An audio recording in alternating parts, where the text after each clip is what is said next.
Hello friends, welcome back Spanish channel நண்பர்களே. எனக்கு இந்த வீடியோவில் மிக மிக முக்கியமான ஒரு ஜோதிட ஆன்மீக தாள்களை தான் இப்போ இந்த வீடியோவில் அதிரடியாக பார்க்க போகிறோம். என்ன பார்க்க போகிறோம் அப்படிங்கிறத இன்ட்ரோ மூலயமா சொல்கிறேன், தெளிவாக நோட் பண்ணிக்கோங்க. நாளை நாள் தேதி பார்த்திங்கன்னு வச்சுக்கோங்களேன், பிப்ரவரியுடைய 27ஆம் தேதி. அதே போல் தமிழ் மாதம் பார்த்திங்கன்னு வச்சுக்கோங்களேன், 11வது மாதமான மாசியுடைய 15ஆம் நாள். கிழமை பார்த்திங்கன்னு வச்சுக்கோங்களேன், வியாழக்கிழமை. நாளை நாள் வரக்கூடிய இந்த வியாழக்கிழமை சாதாரணமாக வரக்கூடிய வியாழக்கிழமை கிடையாது. மிகவும் முக்கியமான எச்சரிக்கையான ஒரு வியாழக்கிழமை என்று சொல்லலாம்.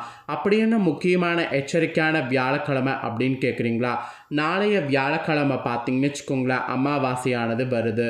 நாளை நாள் வரக்கூடிய இந்த அமாவாசை சாதாரணமாக வரக்கூடிய அமாவாசை கிடையாது. நாளை நாள் வரக்கூடிய இந்த அமாவாசை மிகவும் எச்சரிக்கையான ஒரு அமாவாசை என்று சொல்லலாம். அப்படி என்ன எச்சரிக்கையான அமாவாசை அப்படின்னு கேட்குறீங்களா? நாளைய அமாவாசை பார்த்திங்கன்னு வச்சுக்கோங்களேன், மாசி மாதத்தில் வருது. மாசிங்கிறது பார்த்திங்கன்னு வச்சுக்கோங்களேன், சக்தி வாய்ந்த மாதங்க. இந்த மாதத்தில் வரக்கூடிய அமாவாசை சாதாரணமான அமாவாசை கிடையாது. இந்த பிரபஞ்சத்தில் அதிகமான சக்தி இருக்கக்கூடிய ஒரு எச்சரிக்கையான நாள் தான் இந்த நாள். ஸோ இந்த நாளில் இந்த அமாவாசையில் நாம் சில விஷயங்கள் கண்டிப்பாக ஃபாலோ பண்ணும். அதெல்லாம் என்னங்கிறத தான் இந்த வீடியோவில் சொல்ல போகிறேன். ஸோ என்னங்கிறத தெளிவாக இந்த வீடியோவில் தெரிஞ்சுக்குங்க. ஸோ தெரிஞ்சு அதற்கேற்ப நடந்து பயன்பெறுங்க. அமாவாசைனாவே ஃபஸ்ட்டு செய்ய வேண்டிய விஷயம் என்னென்னா முன்னோர் வழிபாடு. ஆக்சுவலி முன்னோர்களை வழிபாடு செய்து முன்னோர்களுக்கு திதி தர்ப்பணம் இந்த நாளில் செய்கிறது தான் ஒரு தலையாய கடமையாக நாம் வைத்திருக்கணும். இதை தவிர வேறு எதையும் பெருசாக செய்யக்கூடாது. ஆக்சுவலி இந்த நாளில் நாம் இன்னொன்று செய்ய வேண்டிய விஷயம் உணவுக்கு முக்கியத்துவம் கொடுக்கணும். ஸோ உணவுங்கிறது பார்த்திங்கன்னு வச்சுக்கோங்களேன், நாம் வெறும் சாப்பிடக்கூடிய ஒரு விஷயம் மட்டும் கிடையாது. நம்ம அது சாப்பிட்றது நாள் திதி பார்த்து அந்த நாளில் என்ன சாப்பிட்ணுமோ அதை சாப்பிட்டு இருக்கக்கூடிய ஒரு முக்கியமான ஒரு விஷயம் என்று சொல்லலாம். ஸோ உணவில் இந்த விஷயம் நாம் தெரிஞ்சு பயனடையணுங்கிறதுனால தான் மாசி அமாவாசையான நாளை நாள் என்ன உணவுகள் சாப்பிட்ணும் சாப்பிடக்கூடாதுங்கிறத சொல்ல போகிறேன். ஸோ பெண்களுக்கான ஒரு எச்சரிக்கை வீடியோ இந்த வீடியோ. ஏன்னா பெண்கள் தான் வீட்டில் அதிகமாக மேக்சிமம் சமைப்பீங்க. ஸோ பெண்கள் சமைக்கக்கூடிய நாளைய அமாவாசையில் என்ன காய்கறிகள் சமைக்கணும், என்ன காய்கறிகள் சமைக்கக்கூடாது அப்படிங்கிறத தெரிஞ்சுக்குங்க. ஸோ தெரிஞ்சு அதற்கேற்ப நடந்து பலன் பெறுங்க. ஃபஸ்ட்டு மாசி அமாவாசையுடைய சிறப்பை சொல்கிறேன். மாசி அமாவாசையுடைய சிறப்பை முதல்ல தெரிஞ்சுக்குங்க. மாசி மாதங்கிறது சூரியன் கும்பராசியில் பயணம் செய்யக்கூடிய மாதம். ஸோ மற்ற மாதங்களை காட்டிலும் இந்த மாதம் ஏன் அதிக சிறப்புன்னு பார்த்திங்கன்னு வச்சுக்கோங்களேன், இந்த மாதம் நம்ம எது செய்தாலும் நம்மளுடைய காரியங்கள் எல்லாமே வெற்றியாகும் என்று சொல்லப்படுது. அதனால் மாசி மாதம் ஃபஸ்ட்டு அதிர்ஷ்டமான மாதம் என்று குறிப்பிடப்படுது. அப்புறம் நெக்ஸ்ட்டு இந்த மாசி மாதம் பார்த்திங்கன்னு வச்சுக்கோங்களேன், அமாவாசையில் அங்காளம்மன் அவதரித்தாங்க என்று சொல்லப்படுது. அங்காளம்மன் கெட்டதை அழித்து நல்லதை நிலைநாட்டுவதற்கு மசான கொள்ளையை இந்த அமாவாசை அன்னைக்கு நடத்துவாங்க. அதனால் மாசி அமாவாசை ரொம்ப விசேஷம். மாசி அமாவாசை, மாசி சிவராத்திரி இதெல்லாம் ரொம்ப ரொம்ப விசேஷமாக வரக்கூடிய நாட்கள்.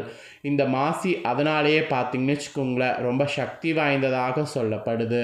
ஸோ இப்பேற்பட்ட மாசியில் வரக்கூடிய அமாவாசை பிப்ரவரி 27ஆம் தேதி வியாழக்கிழமை வருது.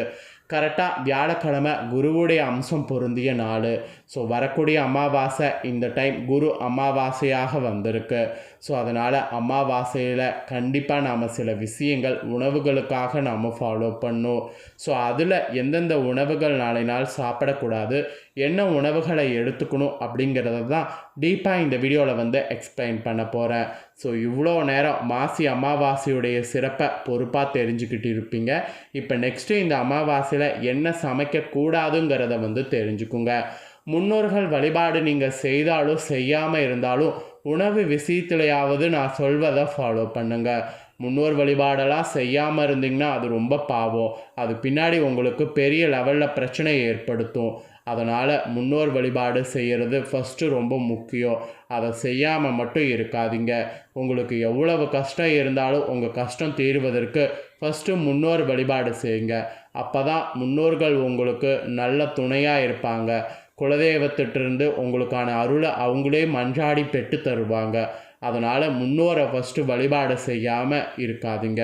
முன்னோரை வழிபாடு செய்யுங்க. ஆக்சுவலி அமாவாசைங்கிறது இந்துக்கள் ஆகிய நமக்கு முக்கிய விரத நாள். எத்தனையோ விரத நாட்கள் இருந்தாலும் இதுதான் அதிக முக்கிய விரத நாள் என்று சொல்லப்படுது. தாட்சாணிய புண்ணிய காலத்தில் வரக்கூடிய அமாவாசை, அப்புறம் தாட்சாணியம் இல்லாமல் வரக்கூடிய காலத்தில் வரக்கூடிய அமாவாசை, இது எல்லா அமாவாசையுமே ரொம்ப முக்கியமான அமாவாசை தான். அமாவாசைனாவே முன்னோர்களுக்கு பிதுர்க்கடன் கொடுக்கறதுக்கு உகந்த நாள் அப்படிங்கிறது நம்ம தெரிஞ்சுக்கணும். அமாவாசையில் பிதுர்க்கடன் நாம் கொடுத்தோன்னு வச்சுக்கோங்களேன், அது அவர்களை நேரடியாக சென்றடையும். அந்த வகையில் இந்த மாசி அமாவாசை தான் நாளை நாள் வருது. இந்த மாசி அமாவாசை சிறப்பான அமாவாசையாக வருது. கரெக்டாக வியாழக்கிழமை அதுவுமா இந்த அமாவாசை வர்றதுனால ரொம்ப விசேஷமான ஒரு இதுவாக சொல்லப்படுது. இந்த நாளில் பேசிக்காக என்ன செய்ய வேண்டும், எந்த கடமைகள் செய்ய வேண்டும் அப்படிங்கிறத எல்லாமே இந்த வீடியோவில் உங்களுக்கு சொல்லிக்கிட்டு இருக்கிறேன். எல்லாத்தையுமே நீங்களும் தெரிஞ்சுக்கிட்டு இருக்கிறீங்க. பித்ருதோஷம் நீங்கள் பரிகாரம் செய்ய உகந்த நேரம் உங்களுக்கு சொல்கிறேன். நாளை நாள் எந்த நேரத்தில் பித்ருதோஷம் நீங்கள் பரிகாரம் செய்யணும் அப்படிங்கிறத தெரிஞ்சுக்குங்க. நாளை காலையில் 5:51 முதல் 9:08 வரை நல்ல நேரம். அந்த நேரத்தில் நீராடி தானம் செய்யலாம். காலையில் நீராடி விட்டு பூணூல் அணிந்து முன்னோர்களை வணங்கி கருப்பு எள்ளு நீர் வைத்து வழிபாடு செய்ய வேண்டும். மேலும் அதுக்கப்புறம் பிண்டதானம், அன்னதானம், அப்புறம் பஞ்சபலி கர்மா போன்றவையெல்லாம் செய்யணும். அதெல்லாம் செய்துட்டு பித்ருதோஷம் நீங்கணும்னு சொல்லி பித்ருங்கள் கிட்ட வேண்டிக்கணும். பித்ருதோஷ பரிகாரங்களை இந்த நேரத்தில் செய்ததுக்கு பின்னாடி வீட்டுக்கு வந்ததுக்கு பின்னாடி காலையில் 11:30 மதியம் 2:30 அவங்கள வீட்லேயும் வழிபாடு செய்ய வேண்டும். வீட்டில் உங்கள் முன்னோர்கள் படங்கள் இருந்ததுன்னா அந்த படங்களை எடுத்து பூக்களிட்டு அவங்களுக்கு பிடித்த உணவுகளை படையிலிட்டு வணங்கி அந்த உணவுகளை ஃபஸ்ட்டு காக்கைக்கு வைத்த பின்னர் நீங்கள் 2வது சாப்பிட்ணும். பித்ருக்களுக்கு தர்ப்பணம் செய்து முடிக்கக்கூடிய வரைக்கும் வீட்டில் மற்ற தெய்வ வழிபாட்டுக்களை இந்த நாளில் செய்யக்கூடாது, ஈடுபடக்கூடாது. ஸோ இதுதான் இந்த நாளில் ஃபாலோ பண்ண வேண்டிய விஷயங்கள். இப்போ அமாவாசைக்கு பயன்படுத்தக்கூடாத காய்கறிகள் என்னென்னங்கிறத உங்களுக்கு சொல்கிறேன். அதெல்லாம் இந்த வீடியோவில் நோட் பண்ணிக்கோங்க. அமாவாசைக்கு பயன்படுத்தக்கூடாத காய்கறிகள் அப்படின்னு பார்த்திங்கன்னா இதெல்லாம் தான் சொல்லப்பட்டிருக்கு. அதாவது முட்டைக்கோசு, நூக்கல், முள்ளங்கி, கீரையில் அகத்திக்கீரை செய்யலாம், வேறு கீரை செய்யக்கூடாது. பீன்ஸு, உருளைக்கிழங்கு, கேரட்டு, கத்திரிக்காய், வெண்டைக்காய், காலிஃப்ளவரு, ப்ரொக்கோலி, பட்டாணி, வெங்காயம், பூண்டு, பெருங்காயம், தக்காளி, கத்திரிக்காய், சௌச்சௌ, சுரக்காய், முருங்கைக்காய், கோவக்காய், பீட்ரூட்டு, பச்சை மிளகாய் இதெல்லாம் பயன்படுத்தக்கூடாத காய்கறிகள் என்று சொல்லப்பட்டிருக்கு. 23 சொல்லியிருக்க. இந்த 23மே பயன்படுத்தக்கூடாது. அப்போ வேறு என்னெல்லாம் பயன்படுத்தலாம் அப்படிங்கிறத சொல்கிறேன். அமாவாசையில் சேர்க்க வேண்டிய காய்கறிகளை தெரிஞ்சுக்குங்க. அவரைக்காய், புடலங்காய், பைத்தங்காய், வாழைத்தண்டு, வாழைப்பூ, வாழைக்காய், சக்கரவள்ளி, சேனை, சேப்பக்கிழங்கு, பிரண்டை, மாங்காய், இஞ்சி, நெல்லிக்காய், மாங்காய், இஞ்சி, பேரிக்காய், பாகற்காய், மிளகு, கருவேப்பிலை, பாசிப்பருப்பு, உளுந்து, கோதுமை, வெல்லம், வெள்ளை பூசணிக்காய், மஞ்சள் பூசணிக்காய் இந்த 24 காய்கறிகளும் பயன்படுத்தலாம்.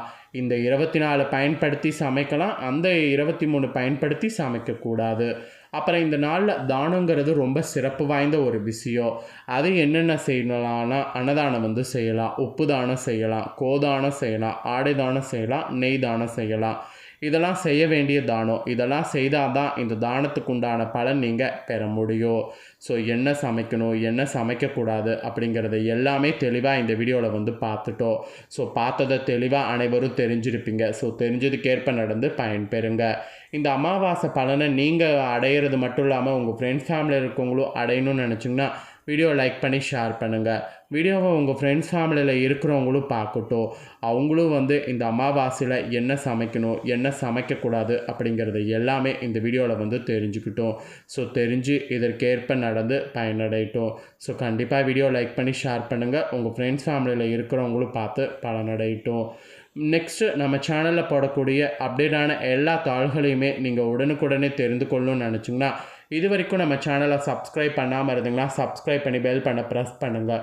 ஃபஸ்ட் டைம் பார்க்குறவங்க அதை நீங்கள் பண்ணிட்டீங்கன்னா இனி நான் போடுற மற்ற அப்டேட்டான எல்லா வீடியோஸும் உடனுக்குடனே தெரிந்து கொள்ளலாம். ஸோ மறக்காமல் சப்ஸ்கிரைப் பண்ணி பெல் பண்ண ப்ரெஸ் பண்ணுங்கள். நெக்ஸ்ட்டு இதே போல் சுவாரஸ்யமாக நான் போடுற இன்னொரு இன்ட்ரெஸ்டான தகவல்களை நீங்கள் தெரிஞ்சு பயனடைவீங்க. நன்றி, வணக்கம்.